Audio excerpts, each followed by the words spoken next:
I pray that as your sons and your daughters will be coming out to touch this altar, mighty God, let there be divine lifting. If I make altar call that how many people want lifting, I want to tell you 99.9 people will come out. But God, I know you have this in mind, and that is why you are hearing this word. I ask, oh God, that your ministering angels, the Bible says he maketh his servant a flame of fire, and his angel a ministering spirit. I decree and I declare in that name that is above every other names, that as your son and your daughters will be touching this altar, let their case be settled.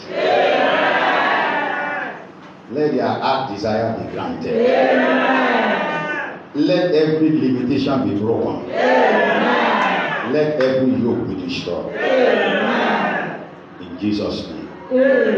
Pastor, please let the pastor do that first. Do that in the front. Just touch it. Touch it. Yes, you just be praying. If you can speak in tongues, you can be praying in tongues. Yes, from here. Come and do that.